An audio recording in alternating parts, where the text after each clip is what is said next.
बिस्मिल्लाहिर्रहमानिर्रहीम। अस्सलाम वालेकुम dear students, this is lecture number 4 for class 10th physics. हम नोट्स में गिवन शॉर्ट क्वेश्चन सॉल्व कर रहे थे। आज का हमारा पहला शॉर्ट क्वेश्चन है पेज नंबर 1 के दूसरे पोर्शन में दिया हुआ short question number 11, sorry MCQ number 11, the SI unit of amplitude.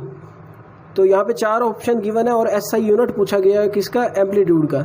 Option number 1 second, B centimetre, C newton and the fourth option is metre. देखें amplitude basically maximum height from the mean position है, तो height जो है वो distance है और distance को हमेशा हम मीटर में मेजर करते हैं, तो इसका राइट ऑप्शन जो है वो मीटर होगा।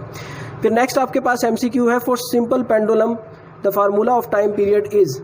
ये पहले भी जी, तो time period of simple pendulum के लिए यहाँ पे 4 ऑप्शंस गिवन है। ये MCQ पहले भी आ चुका है, तो इसमें राइट ऑप्शन जो है वो ऑप्शन C है। आपने फार्मूला बताना था T = 2πL/g अंडर रूट। फिर अगला MCQ है if mass of the body is increased by a factor 2 then the period of pendulum.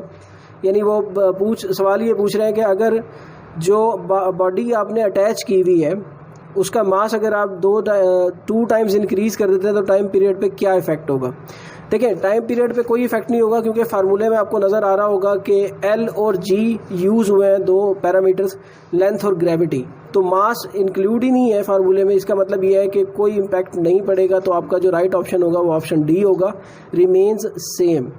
फिर नेक्स्ट आपके पास MCQ है the example of shock absorber of vehicles are. यानी जो व्हीकल्स के अंदर शॉक एब्जॉर्बर यूज़ किए जाते हैं वो किसकी एग्जांपल है। और यहाँ पे 3-4 ऑप्शंस गिवन है, simple harmonic motion, vibratory motion, damped motion या circular motion.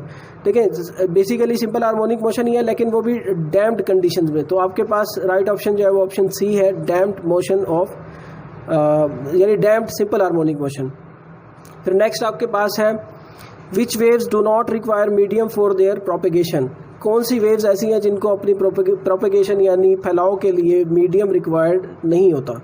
Sound waves, mechanical waves. ये बेसिकली मैकेनिकल वेव्स वो वेव्स हैं जिनको मीडियम रिक्वायर्ड होता है, और साउंड वेव्स उन्हीं की टाइप्स हैं मैकेनिकल वेव्स की। तो आपके पास जो राइट ऑप्शन है वो ऑप्शन इलेक्ट्रोमैग्नेटिक वेव्स हैं। Electromagnetic waves are those waves which do not require any medium for their propagation. तो ये इसका राइट आंसर है। नेक्स्ट आपके पास है in a vacuum all electromagnetic waves have the same.